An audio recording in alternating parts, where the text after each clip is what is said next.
investigación y desarrollo para la producción sostenible de energía y materiales.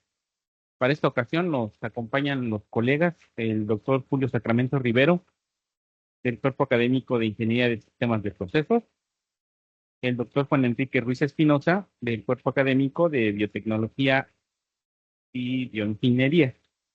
Finalmente, el doctor Cristian Carrera Figueiras, del Cuerpo Académico de Química Fundamental y Aplicada.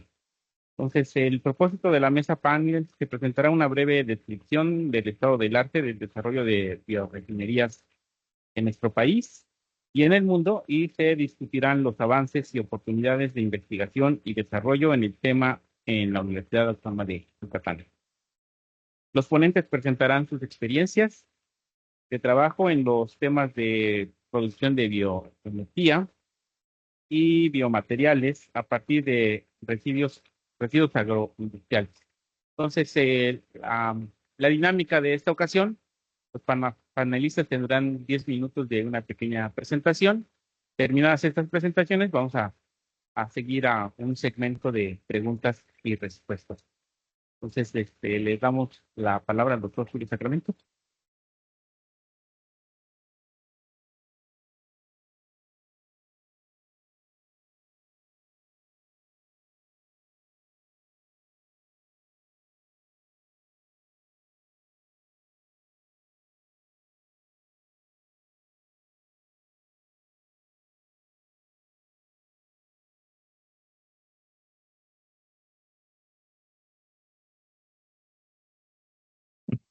Empiezan mis 10 minutos. Bueno, muy buenos días a todos, muchas gracias por estar aquí. Mi contribución va a ser darles una breve panorama. Dice aquí el estatus más reciente, porque la mayoría de la información que les voy a presentar aquí está tomada de un reporte de una red dedicada a hacer política pública sobre energía renovable, y el último reporte se publicó en 2022. No han publicado otro y tiene pues datos estadísticos duros hasta 2015. Pero pues es lo más reciente que está publicado de forma oficial. ¿Bien?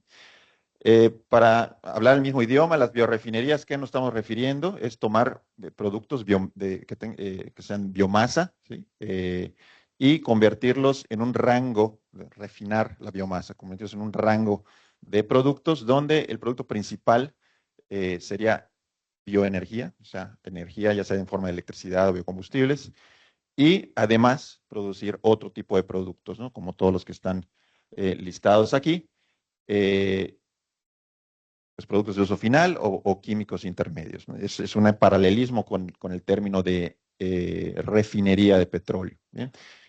Hablar de biorefinerías entonces es hablar de bioenergía. El driver principal, el motivador principal del desarrollo de biorefinerías es pues, generar energía y además productos de valor agregado, ¿no? De la biomasa. Aquí hay un mapita de las energías renovables, pues, ¿no? Hay, como probablemente muchos de ustedes sepan, hay una meta a 2050, una meta importante a 2050 alcanzar sobre la sustitución de combustibles o lograr finalmente a 2050 la transición energética, es decir, llevar a un mínimo el consumo de energía fósil proveniente del petróleo y sustituirse por renovables.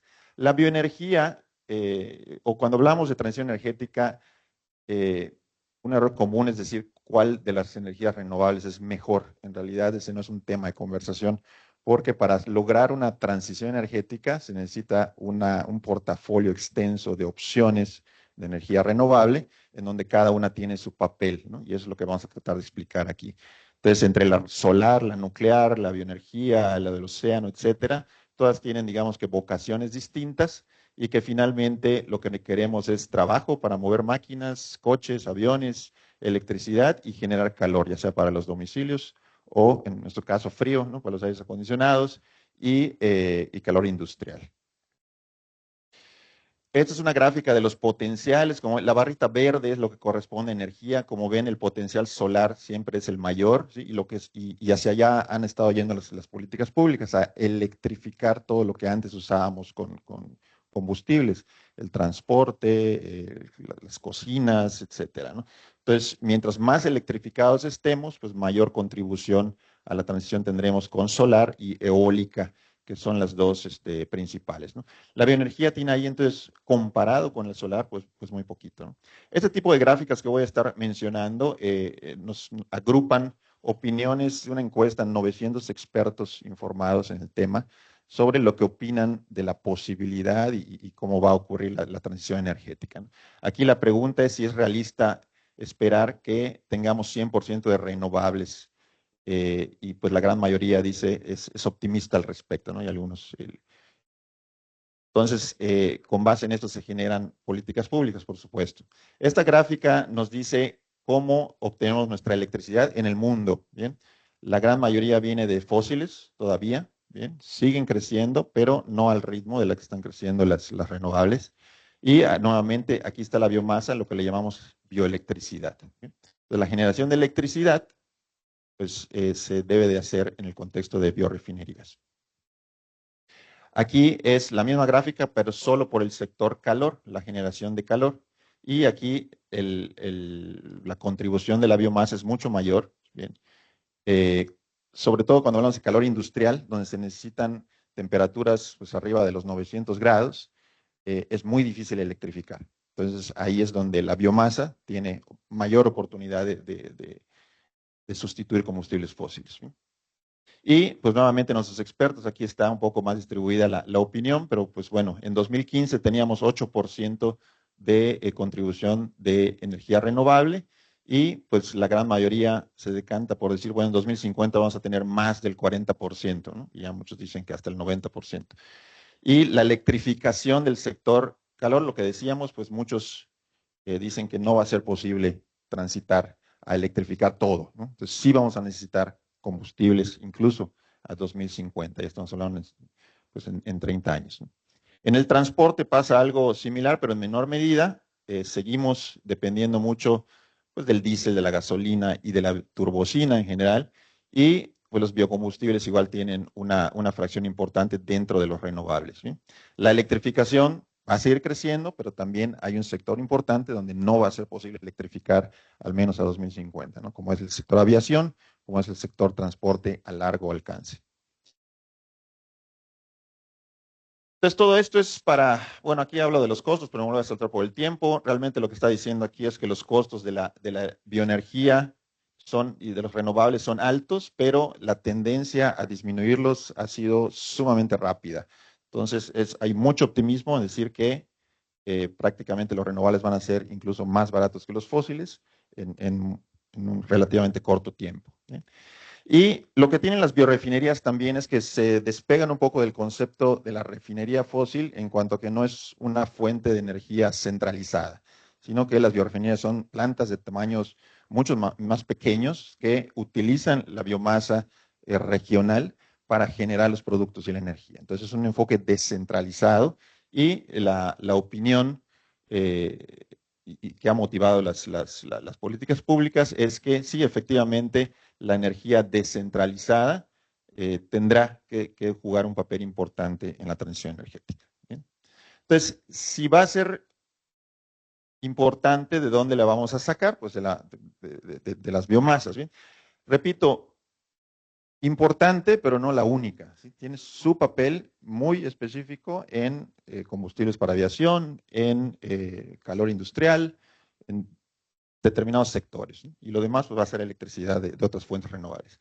Si vamos a hacer entonces a transformar biomasa para que, muchos le llaman, para que sea sostenible esa producción, pero incluso podemos verlo simplemente para que sea rentable, necesitamos, además de generar energía eléctrica o combustibles, necesitamos producir, además de estos elementos que tiene la biomasa, pues una serie, aquí obviamente no lo pueden leer, pero pues son químicos de plataforma, químicos básicos que luego generan otros químicos en la industria que ya conocemos, ¿no?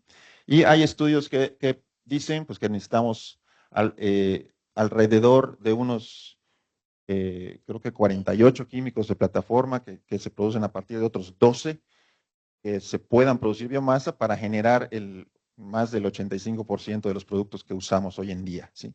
Y pues esos productos están incluidos en estas listas, que para darles una idea, las biorefinerías se dividen en plataformas dependiendo del tipo de biomasa, si estamos hablando de almidones o de lignina, hemicelulosa, celulosa, y las tecnologías que se utilizan para transformarlas, ¿no? Aquí están por tecnologías. Entonces hablamos, por ejemplo, de la plataforma del gas de síntesis, que es pues, gasificar la biomasa, y de ese gas de síntesis se pueden generar estos productos.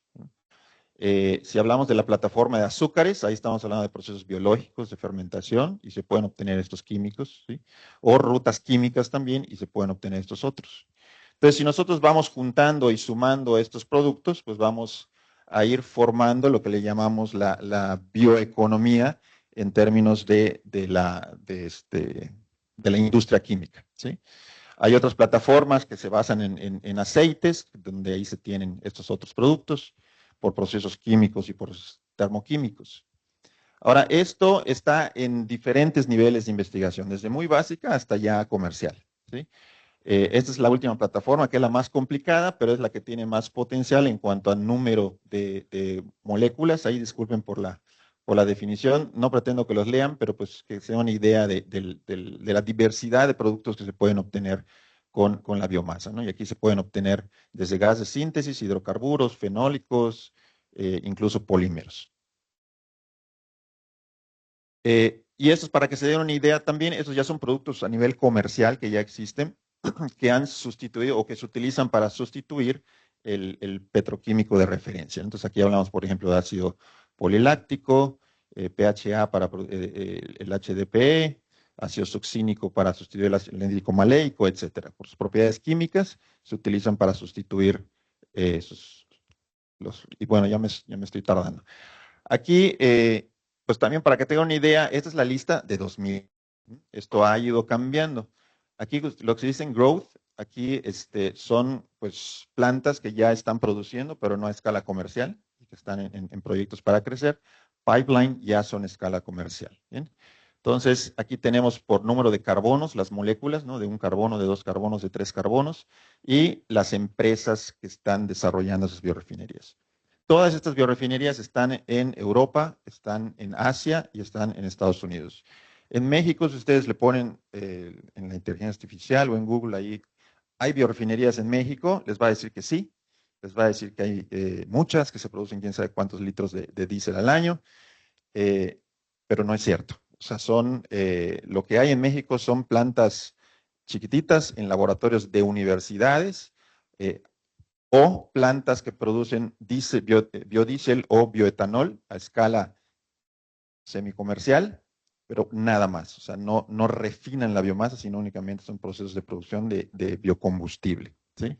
Entonces, pues, afortunadamente para mí el tema de biorefinerías en México es muy rápido de contar, ¿no? ¿Por qué pasa eso? Porque simplemente no hay el ecosistema financiero, de estímulos, de proyecto, para que eso sea rentable en México. En todos los demás países hay esquemas de estímulos fiscales, hay esquemas de promoción o mandatos en los países para producir determinadas cantidades de bioenergía. Aquí no hay nada de eso, sino al contrario, lo que se fomenta es seguir subsidiando los combustibles fósiles. Y bueno, aquí en el cuerpo académico, rápidamente lo que hacemos es estudiar esquemas posiblemente nuevos o esquemas lo suficientemente sencillos como para que puedan eh, instalarse o desarrollarse en plantas, por ejemplo, en este caso de biodiesel, y lo hacemos utilizando herramientas de diseño de procesos, con análisis tecnoeconómico y con análisis ambientales, el análisis ciclo de vida, para identificar, por ejemplo, en este caso, una biorefinería a base de jatrofa, que es una planta con una semilla oleaginosa. Esa es una superestructura de todo lo que podría proponerse y desarrollarse, y a través de estas metodologías llegamos a la propuesta de un esquema obviamente mucho más sencillo, con menos productos, pero que sea rentable y que sea además con beneficios ambientales, ¿no? Pues algunos ejemplos de jatrofa, que con microalgas, igual el mismo esquema, un esquema amplio y pues el esquema final. Eh, por mi parte es todo. Muchas gracias. No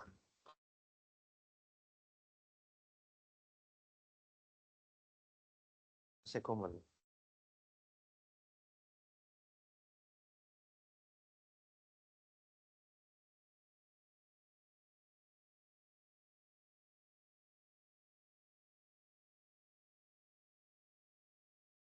Bueno, buenos días a todos. Por mi parte, yo voy a abordar el tema del aprovechamiento integral de los residuales en la generación de hidrocarbones que fueron dopados con hierro y su aplicación en la generación de biogás. Bueno, como antecedentes tenemos que los residuales es el subproducto del tratamiento de las aguas residuales y hay de diferentes tipos, desde los primarios que traen los sólidos que traen las aguas que generamos y los secundarios o biológicos que se generan en los reactores, ya sea aerobios o anaerobios, que es el crecimiento de la biomasa, ¿no? Del consorcio de microorganismos que tratan las aguas residuales y que bueno, hay hasta una normatividad que es la NOM 004 para tratar ese tipo de residuos, ¿no? Entonces generamos estos lodos y estos lodos pues ahora son una problemática que se debe tratar de acuerdo a la normatividad y lo que buscamos es aprovechar ese tipo de biomasa, ¿no? Los microorganismos que crecieron en gran cantidad. Específicamente donde más se dan es en procesos biológicos aerobios, donde tenemos un exceso de lodos, ¿no? Al menos aquí en Yucatán se estima que 118,000 toneladas de lodo seco se generan al año y en el mundo 45 millones de toneladas. Como método de tratamiento, pues tenemos a la parte de la digestión anaerobia, la cual consta de 4 etapas. La primera que es la hidrólisis, en donde los compuestos, la materia orgánica particulada, bueno, pues va a ser hidrolizada por enzimas, ¿sí? De los microorganismos y esta etapa en realidad es la etapa limitante para lo que es los residuos semisólidos, ¿no? Ya que se da por hidrólisis enzimática.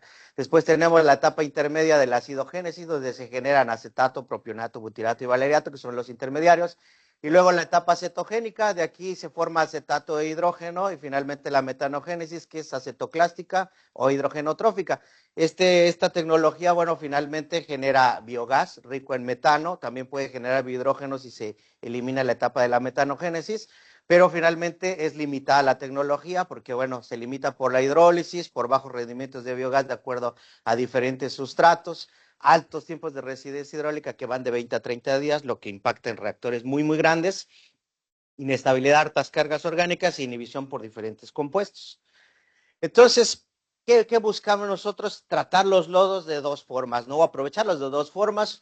Uno, se puede carbonizar el lodo por un tratamiento hidrotermal, ¿no? Donde tenemos a la biomasa húmeda, se aplica un tratamiento hidrotermal entre temperaturas de 150 a 250 grados centígrados y tiempos que van desde 1 hasta 72 horas y se genera obviamente presión, las presiones autógenas, y finalmente tenemos la formación de los hidrocarbones y de algunos otros subproductos.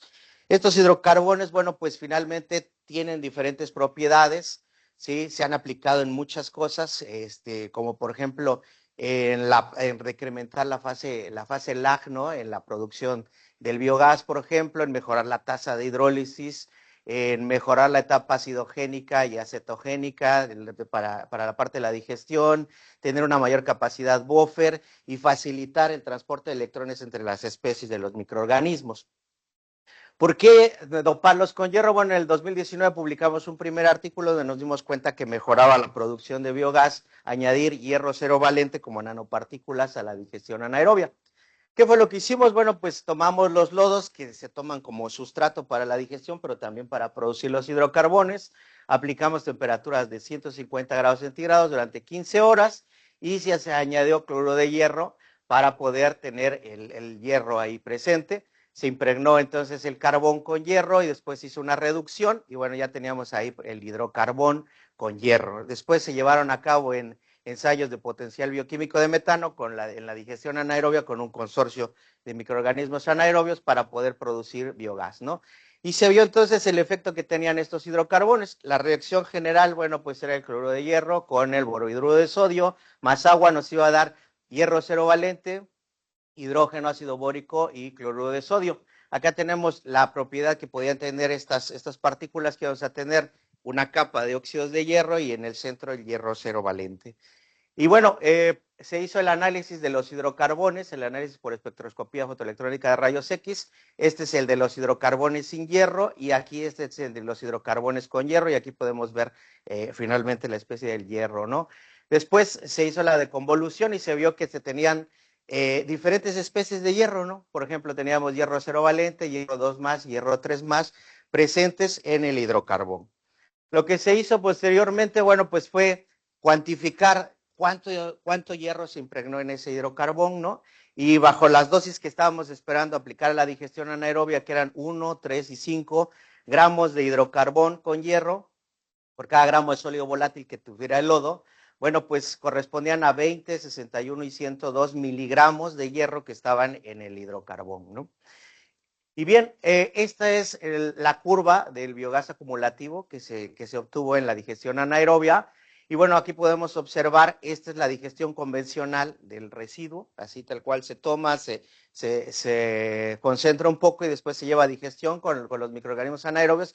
Podemos ver que la digestión convencional nos daba arriba de 500 mililitros, ¿no?, de biogás.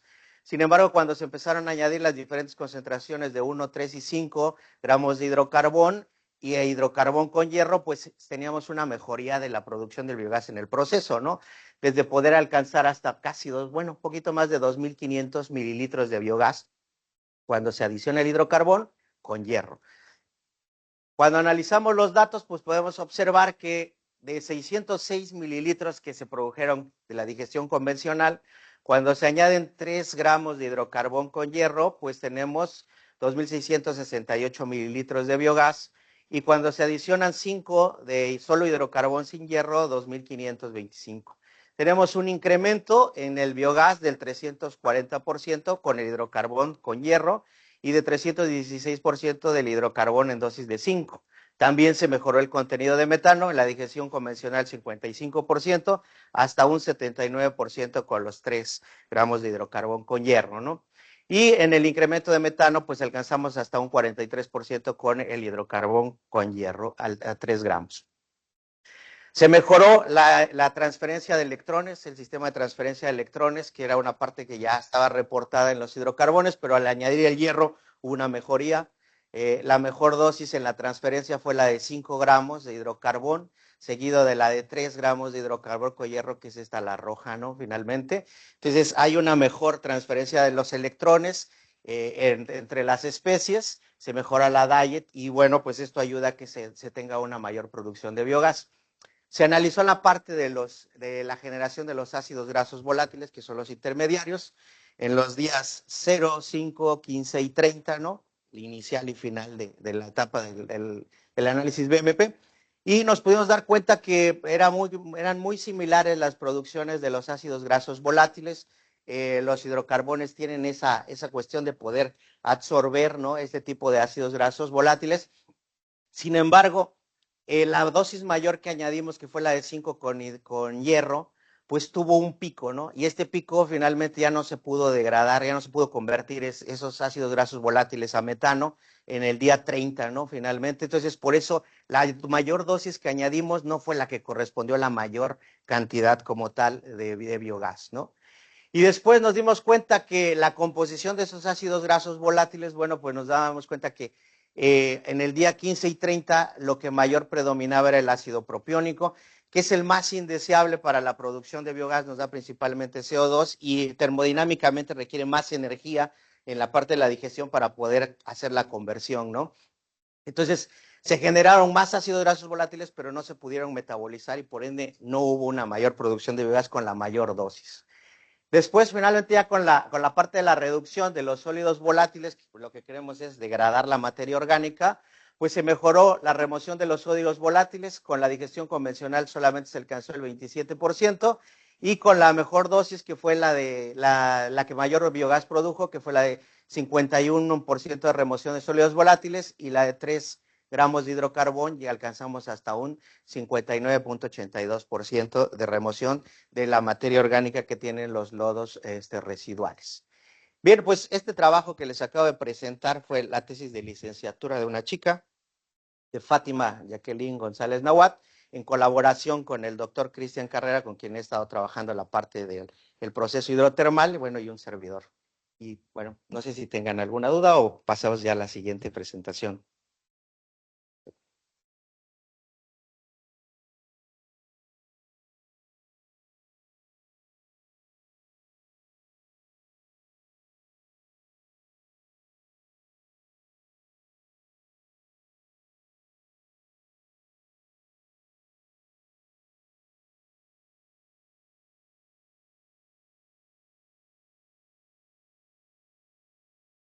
Bueno, a mí me toca presentar el trabajo que de alguna manera el Cuerpo Académico de Química Fundamental y Aplicada ha tratado de incursionar en esta parte de valorizar precisamente residuos. El valorizar residuos, la verdad es que nos ha llevado o sea, nos ha llevado a valorizar los residuos porque pues no hay convocatorias, no hay dinero, entonces vemos que valorizar los residuos precisamente hay un área de oportunidad y de dónde aplicar ciencia o de lo que podemos hacer con lo que sabemos, ¿no? Entonces, en este caso, pues yo les voy a presentar la valorización de residuos de semilla de aguacate, pues lo que hicimos fue desarrollar películas biodegradables y producir compuestos biobasados, ¿no? A través de dos metodologías que manejamos en el cuerpo académico, ¿no? Entonces, eh, sí. Entonces, todo esto surge a través de una empresa que produce aguacate y viene y nos solicita que pues generemos una formulación para una película biodegradable a partir del hueso que finalmente se desecha, ¿no? Porque en cierta época se produce mucho lo que es el guacamole, se envía a Estados Unidos y finalmente nos quedamos con esos desechos. Entonces, en ese sentido, pues empezamos a tratar la semilla, pues, ¿qué es lo que tiene? Pues almidón. Realmente lo que en su momento fue, o pensamos en ese momento, fue extraer el almidón simplemente y con alguna modificación química que conocíamos, pues realizarlo, ¿no? Y en ese sentido, pues ya obteníamos lo que era el almidón a partir de los huesos por la metodología húmeda y posteriormente lo blanqueábamos, ya que de la manera como lo estábamos obteniendo directamente, de repente arrastraba aceites y no nos formaba películas, ¿no? Entonces ahí tuvimos que hacer unos tratamientos y ese tratamiento pues fue el blanqueamiento. Una vez que ya obtuvimos ese almidón, pues obtuvimos películas y las cargamos con óxido de silicio. Hicimos formulaciones de ese almidón con lo que es el alcohol polivinílico y el precursor de sílice, que por el método Sol-Gel, pues genera redes de sílice en la estructura. Y finalmente obtuvimos este tipo de películas, ¿sí? Transparentes, y conforme incrementaba pues, la cantidad de óxido de silicio en la estructura, pues se rigidizaban, ¿no? Y además se tenían otras propiedades, entre las cuales una de las propiedades importantes, y depende para el uso que le vayas a dar, pero están las propiedades mecánicas. Podemos ver que conforme tú le incrementas la cantidad de óxido de silicio, pues se va a rigidizar. Depende del uso que le vayas a dar a tu material, pero aquí esto implica que se está rigidizando. Aquí está la del punto medio sería la de 3.4 con óxido de silicio y si quieres que se estire un poquito más o más flexible, pues desde luego con menos cantidad de silicio. No probamos cantidades abajo de óxido de silicio, pero bueno, esa es una oportunidad o un área de oportunidad a explorar. También observamos que el hecho de incrementar el óxido de silicio en la estructura de la película, pues disminuía la absorción de agua y a la vez también, pues la solubilidad de los componentes en el sistema. Eso era de esperarse, ya que la metodología Sol-Gel con óxidos o con precursores de óxido de silicio, lo que hace es una hidrólisis y condensación, se condensaban entre cadenas, en este caso del almidón, del PBA, y desde luego este entrecruzamiento pues se ve prácticamente en las propiedades que presenta. Cuando nosotros extraemos finalmente el almidón, nos queda ahí un residuo fibroso que decimos qué vamos a hacer. Y en ese sentido, pues propusimos, y ya que estábamos trabajando algo de catálisis o con unos catalizadores que teníamos ahí, pues bueno, vamos a intentarle hacer una catálisis hidrotermal precisamente de ese residuo post-extracción de almidón. Lo que intentamos en este sentido fue que con nanotubo, teníamos un catalizador de titanatos de níquel y este residuo fibroso que finalmente tenía lignocelulosa y celulosa. ¿Y qué es lo que hicimos? Pues meterlo a este pequeño reactorcito hidrotermal y con y sin catalizador. Finalmente obtuvimos un 70% de conversión de la materia en general con catalizador y 58% de conversión sin catalizador. ¿Qué obtuvimos? Pues finalmente el hidroximetilfurfural y un sólido que le llamamos hidrocarbón, ¿sí? Para lo cual este hidrocarbón, pues teníamos que ver si tenía capacidad calorífica o no, y compararlo con esta fibra que también pues obteníamos, ¿no? Desde el inicio, ¿no? Con y sin catalizador. ¿Cuáles fueron los resultados? La temperatura a la cual se llevó a cabo fueron 200 grados centígrados y se genera en un sistema acuoso, por eso le llamamos hidrotermal. Y que los resultados importantes para esto es que nosotros con un proceso hidrotermal con catalizador obtuvimos en este caso que era el hidroximetilfurfural, ¿sí? Y el furfuraldehído. Aquí nos marca las intensidades en HPLC, ¿no? Pero nos marca o se relaciona con el contenido que hay en nuestra fase acuosa de estos componentes. Y el hidrocarbón que nos quedaba, ¿sí? Tenía un poder calorífico de 18.61, 94 o 19 o 20, dependiendo del tiempo en el que le habíamos dado el tratamiento, si se puede fijar. Finalmente, este es un experimento exploratorio donde fijábamos una temperatura y cambiábamos tiempos. Pero si se fijan, a los 30 minutos, nosotros ya obteníamos con un proceso sin catalizador, obteníamos el hidroximetilfurfural. Si con catalizador incrementa la cantidad del hidroximetilfurfural y del furfuraldehído. Y en el caso del poder calorífico del hidrocarbón, pues desde luego el que no se lleva a cabo, el que se lleva a cabo sin catalizador, pues tiene un mayor poder calorífico. Pero con catalizadores, pues desde luego ya se consumieron y se transformaron otros componentes al hidroximetilfurfural y disminuye su poder calorífico. Sin embargo, es comparable a otros biocombustibles, podríamos decir, que tienen esta capacidad calorífica, ¿no? Y aquí vimos el efecto que tiene con respecto al tiempo de residencia en el reactor, ¿no? Con y sin catalizador. Y es la propuesta que como cuerpo académico tenemos pues para darle valor a los residuos, ¿no? ¿Qué finalmente podemos destacar de esto, no? Pues tuvimos películas resistentes, menos solubles, de acuerdo con el contenido de sílice, un hidrocarburo, pues con potencial como biocombustible sólido, y finalmente, pues la sinergia, ¿no? Aquí entre el aprovechamiento para obtener materiales y energía. Y bueno, desde luego aquí los impactos es que estamos utilizando un residuo de manera integral o tratando de utilizar un residuo de manera integral. Es una alternativa precisamente para plásticos derivados del petróleo. Y pues desde luego hay áreas de mejora, entre las cuales pues es mejorar la eficiencia catalítica, probar otras temperaturas, otra cantidad de catalizador, en fin. Y finalmente pues escalar un proceso, ¿no? A lo que vamos finalmente con este trabajo y que creo que nos ha llevado a la reflexión es que pues finalmente tenemos que transformar los residuos, ¿sí? Y pues en nuestro caso, transformarlos en materiales y energías sostenibles, ¿no? Que finalmente es la esencia de las biorefinerías, ¿no? Pues gracias. También tengo que agradecer porque estos trabajos son resultado de la licenciatura en química aplicada, pues en donde nuestros estudiantes han participado, ¿no? Este trabajo de la conversión de residuos por catálisis hidrotermal, pues fue en conjunto con el doctor David Muñoz y Jesús Rafael Benítez del ICA.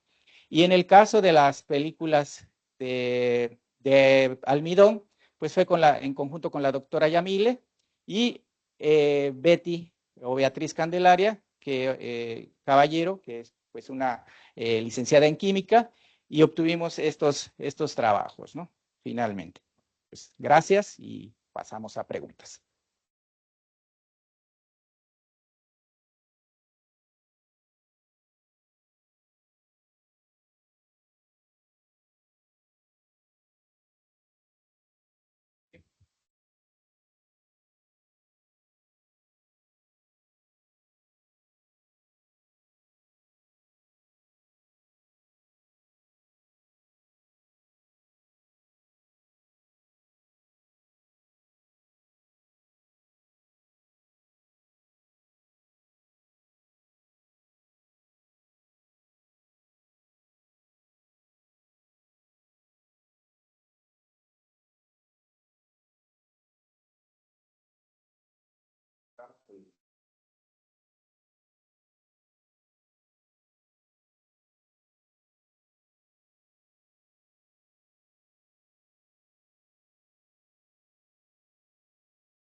Buenos días. Una pregunta para el doctor Cristian sobre esa composición de los biomateriales.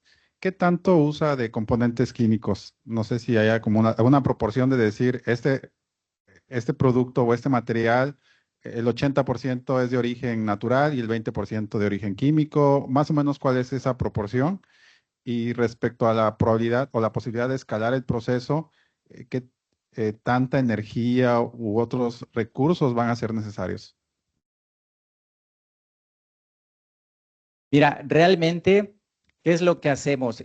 Si te fijaste dentro de la composición, era el PBA, ¿no? Y el alcohol polivinílico, que es un polímero que proviene precisamente pues es biodegradable, pero proviene del petróleo, ¿sí?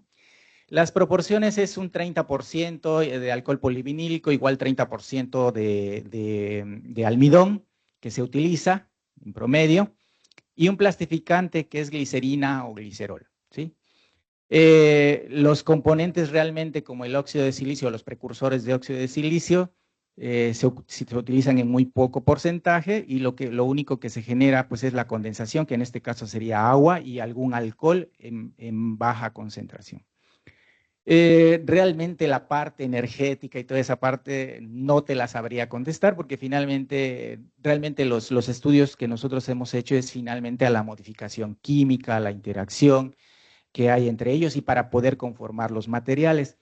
Sin embargo, cuando comenzamos a trabajar esta parte pues, precisamente valorizar residuos, consideramos que sería precisamente factible que alguien o en colaboración pudiéramos hacer estudios tecnoeconómicos de todo lo que nos lleva a cabo, de las propuestas que nosotros estamos haciendo, ¿no? Para finalmente, creo que ver si es válido esta parte de utilizar, si la energía que utilizamos para generar estos materiales es menos que la que se va a utilizar, ¿no? En todo un proceso, ¿no? O sea, ver la parte tecnoeconómica, ¿no? No la hemos visto, pero pues estamos abiertos a que con los datos que tenemos, pues pudiera generarse algo así, ¿no?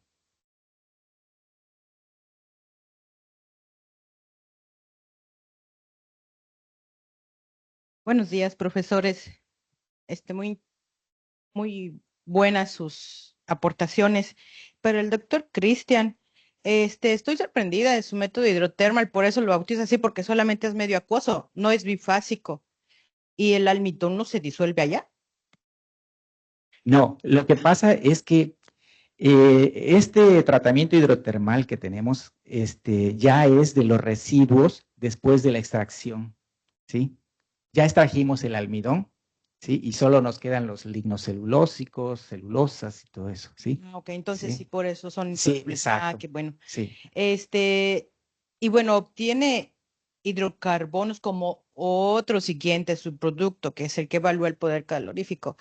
Eh, ¿Cómo han caracterizado qué es un hidrocarbón? ¿Cómo hacen allá Ok. Lo llamamos hidrocarbón, desde luego porque viene de un proceso hidrotermal y por lo que he visto pasan a ser biocarbones porque ya después les dan un tratamiento de pirólisis a mayores temperaturas, ¿sí? Los hidrocarbones van en temperaturas desde 150 hasta 300 más o menos y precisamente por un tratamiento hidrotermal. Lo que logramos con esto es todavía tener grupos funcionales todavía en el hidrocarbón, ¿sí? Y cuando ya haces la pirólisis, pues ya consigues quemar, si así se considera, un poquito más toda esa materia, ¿no? Pero ya es a temperaturas mayores, 600, 800, ¿sí?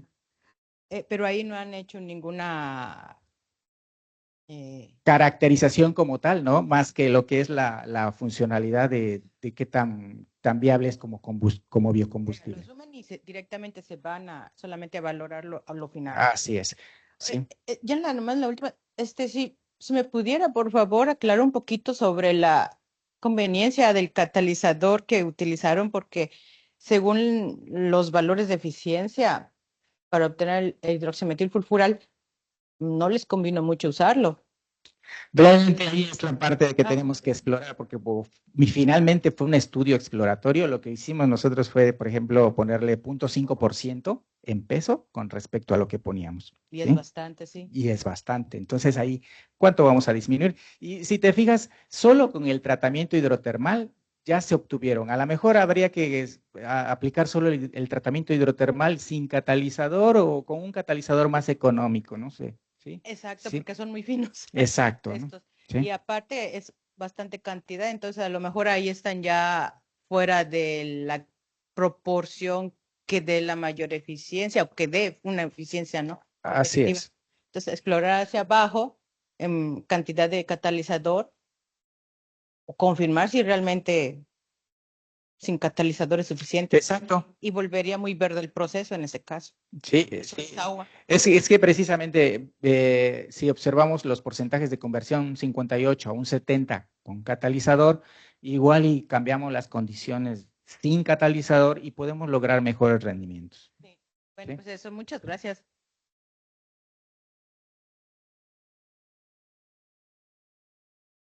Hola, doctores. Muy interesante su plática y muy interesante la parte de biorefinerías, tanto para el doctor, bueno, para todos, creo que aplica.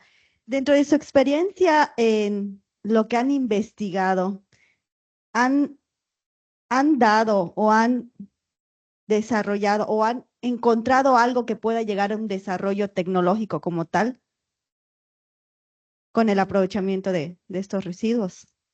Algo que crean que estén cercanos a impactar realmente en desarrollo. Bueno, en mi caso, cuando estuve haciendo los estudios de doctorado, mi tesis doctoral sirvió para hacer un desarrollo tecnológico y después una transferencia de tecnología. Trabajé con la digestión anaerobia y con una etapa térmica, un pretratamiento térmico. Y en ese sentido trabajé con lodos de la industria avícola, y en ese momento la industria avícola tenía un problema fuerte con esos lodos y les exigían darles tratamiento, ¿no? Entonces se dio la oportunidad cuando estaban los PEI famosos, ¿no? Y estaba interesada la industria en hacer una planta para poder aprovechar como tal sus residuos, generar biogás, y la parte que ya no mencioné de generar biosólidos, ¿no? Entonces, en ese tiempo sí se logró esa parte, se bajó ahí un recurso y se hizo la transferencia de tecnología, se construyó una planta para tratar 30 toneladas de lodos al día que generaba un rastro de aves como tal, ¿no? Entonces, pues se tiene el diseño de los reactores y demás, y después queda como comodín para poderle poner diferentes tecnologías de las que se han venido estudiando, ¿no? Entonces, en algún momento yo creo que se puede volver a hacer algo similar. Sí. Fíjate que en mi caso, precisamente con lo del aguacate, estamos en la exploración precisamente porque finalmente llevamos a extrusión, a un sistema de extrusión, toda esta formulación. Hicimos algunos cambios y todo eso y obtuvimos películas o láminas tipo cuero, ¿sí? A partir de toda esta formulación, ¿no? Hicimos algunos cambios ahí, pero a través de esto, finalmente la formulación que propusimos para el almidón de aguacate, después la pasamos a almidón de maíz, el comercial, y se obtienen materiales con un aspecto muy parecido al cuero, ¿no? Podríamos decir que es un cuero vegetal, ¿no? Realmente no hemos ido más allá porque fue un trabajo que una empresa nos pidió y nos hemos quedado hasta ese punto, ¿no? O sea, el trabajo se los presento aquí, pero finalmente, pues, ya hay situaciones que ya no van más para nosotros, con excepción de que la empresa, pues, lo permita así, porque finalmente ellos nos pagaron para comenzar con esto, ¿no? Entonces, pues, estamos en eso, ¿sí?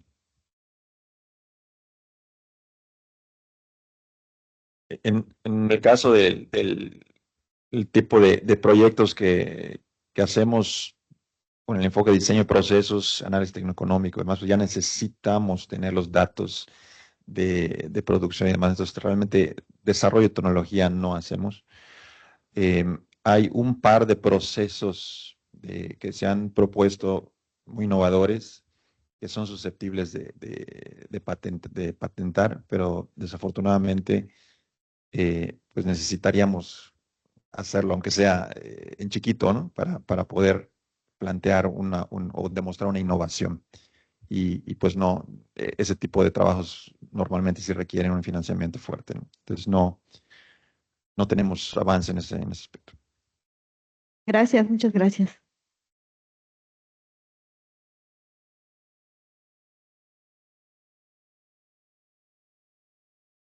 Buenos días, me hago agradecer su presentación y bueno, yo tengo ahí algunas preguntas, otras, unas por ignorancia y otras un poquito más prácticas, ¿no? En el caso para el doctor Juan, cuando se hacen esos procesos de utilización de los lodos, se generan algunos componentes residuales que pudieran ser en su caso más o menos contaminantes durante el proceso, o hay una transformación completa de la biomasa, ¿no? No sé si podías comentarnos algo al respecto. No hemos hecho como tal estudios, ¿no? Con algún compuesto en específico. Lo estamos trabajando como una especie de pretratamiento en realidad a la biomasa. Sin embargo, hemos estado trabajando con otros pretratamientos para romper justamente las moléculas y que después el proceso anaerobio las degrade, ¿no? En su momento estuvimos trabajando con fármacos, diclofenaco, carbamazepina, fluoxetina, que son fármacos que están presentes de repente en los lodos, ¿no? Que se generan mucho en las aguas. Y sirve finalmente para hacer esa ruptura y que después el proceso biológico lo pueda degradar, pero se enfrenta uno a muchas sustancias en los lodos como tal, ¿no? La complejidad del lodo es realmente extensa. Entonces, pues posiblemente sí se lleguen a formar algunas otras sustancias que no sean, se forma un compuesto tal vez que sea más difícil de degradar. Gracias. Para el doctor Julio, si no pensamos en toda la problemática que hay de apoyo en México, ¿no? Sabemos toda la parte gubernamental, toda la parte de apoyos económicos. ¿Cuál sería, por ejemplo, una limitante o cuáles serían las principales limitantes para la generación de biorefinerías? Y me viene a la mente el caso que comentaste, que desarrollaste con el caso de Yatrofa, ¿no? Que realmente hiciste unos estudios ahí bastante fuertes, ¿no? ¿Por qué no ha llegado a ser un caso de éxito ese trabajo que se desarrolló, particularmente aquí en facultad, ¿no? Sí, no hablamos mucho de las generaciones de biocombustibles y demás, ¿no? Pero el caso de Jatrofa fue un proyecto que se inició, creo que desde 2012 y tardó como seis años. Esa tecnología se le llama de generación, unos dicen de segunda y otros dicen de primera, es como 1.5, de hecho existe el término. Pero todo lo que sea plantar, o sea, deforestar o incluso en tierra mala, tratar de sembrar algo, que fue el caso de Jatrofa, ¿no? La Jatrofa tuvo un hype ahí mundial, en donde hubo mucha inversión, incluso privada, pues como se hacen bienes raíces, ahí especulando que eso iba a hacer, ¿no? Y en realidad, pues no se obtuvieron los rendimientos en campo esperados de semilla. Entonces, sin aceite, pues no hay energía, ¿no?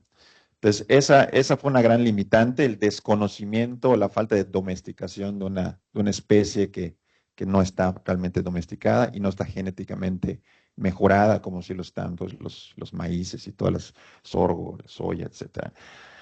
Entonces, hay estudios ahorita de selección genética, de seleccionar variedades, de hacer cruzas, etcétera, hacer esas modificaciones, pero pues todavía está en eso. Y pues ya hay mucha desilusión con respecto a la Jatrofa, aunque sí hay grupos que la siguen investigando. Entonces, ese es una gran limitante. Algo similar pasó con las microalgas, por ejemplo, ¿no? También ahí la limitante es una cuestión económica o tecnológica. Es demasiado caro energéticamente el proceso de cosechar la biomasa, o sea, separarla de un gran volumen de agua y quedarte como un poquito de biomasa y luego hacer la extracción de aceites. Y también sucede cuando hablamos de toda esa ruta de aceites, pues sucede que el hecho de hacer aceite y vender aceite es mucho más rentable que transformar el aceite en energía, ¿no?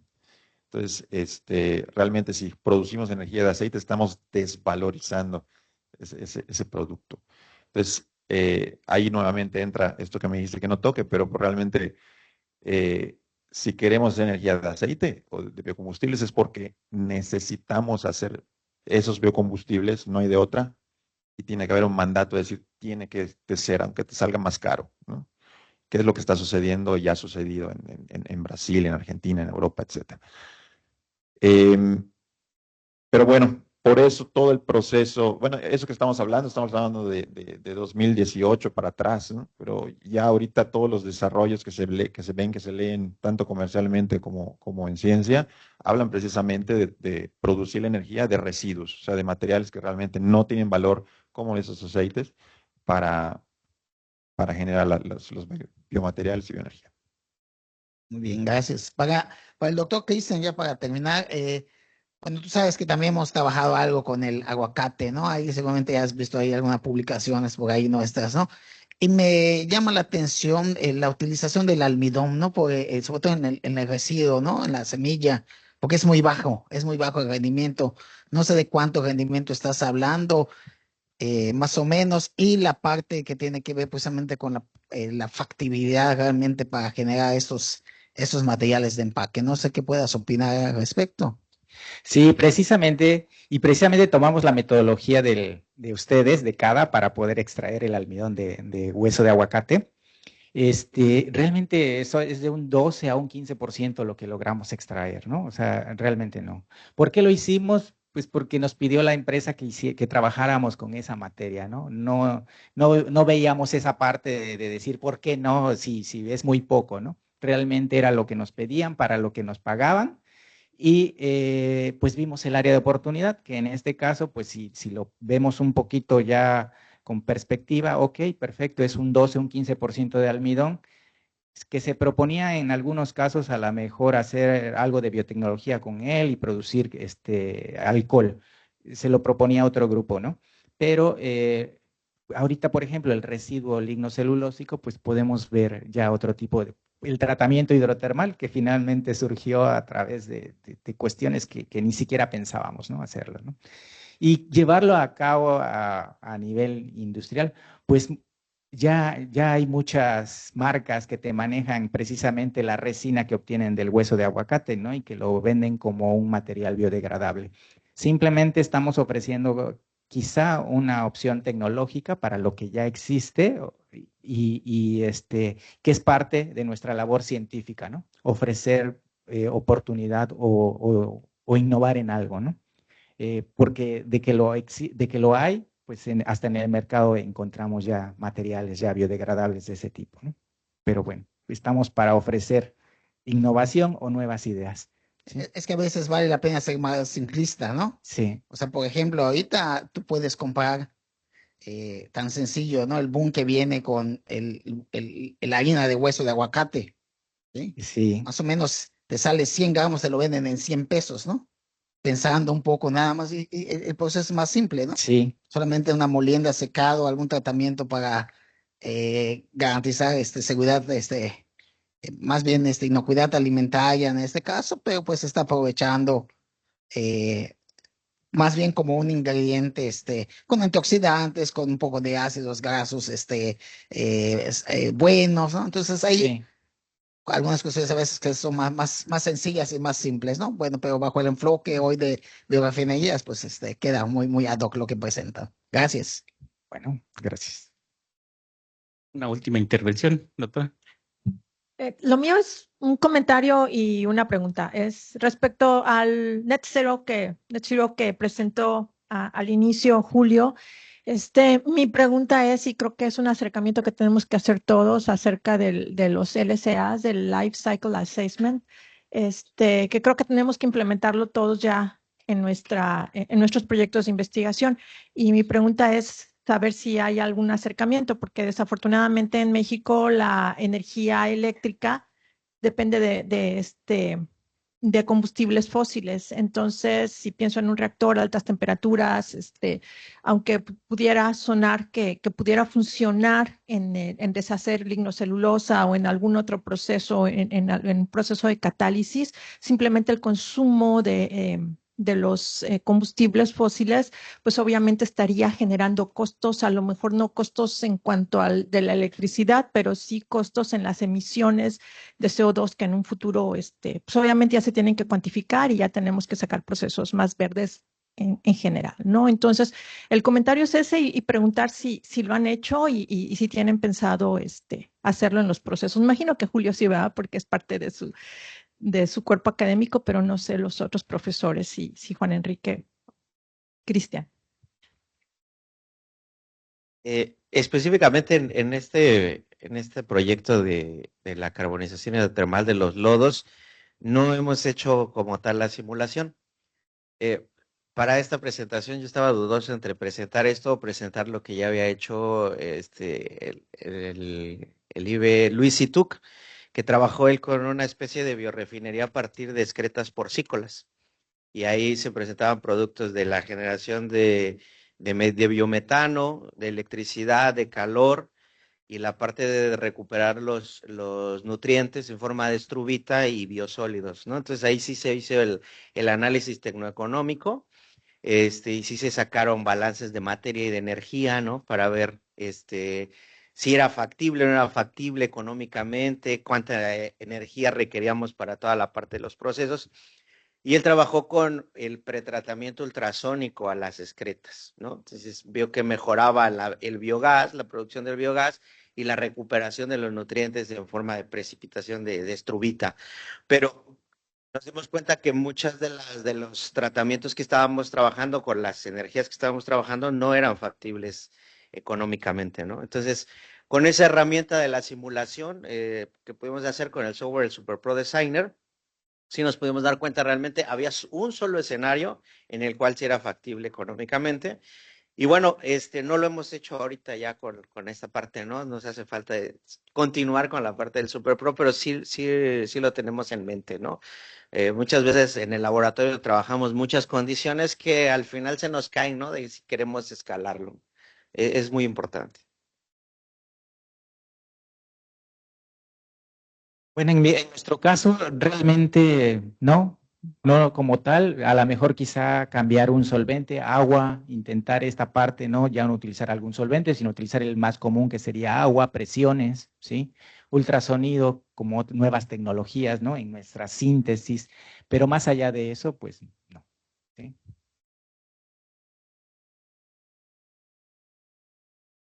Nosotros sí hacemos eso de cajón en los procesos que analizamos y sí, efectivamente, siquiera hablando de ACV, hablando solamente de huella de carbono, por ejemplo, podemos identificar precisamente cuáles son las necesidades y los puntos críticos de qué se requiere reemplazar, ¿no? Para no hablar de una biorefinería que depende de combustibles fósiles, es necesario entonces encontrar de qué manera se puede aprovechar. Por lo general, en los procesos de biorefinería, la misma biomasa tiene los elementos para suplir la mayor cantidad de energía que requiere el proceso, ¿no? Entonces sacrificas algo de lignina, de celulosa para potenciar y reducir tu consumo externo, ¿no?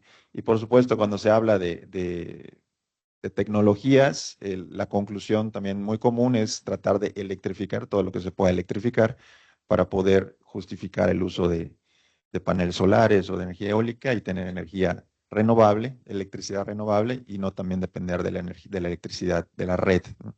En México, la electricidad de la red pues sigue siendo predominantemente fósil, pero sí ha habido un cambio acelerado en los últimos 2, 3 años hacia gas natural, ¿no? Que pues baja mucho la huella de carbono cuando lo comparas contra la anterior que teníamos, que se basaba mucho en carbón y se basaba mucho en combustóleo. Entonces, sí ha habido una mejora, pero no es renovable todavía. La electrificación solar y eólica, pues también hay un aumento, pero no al ritmo que en otros países.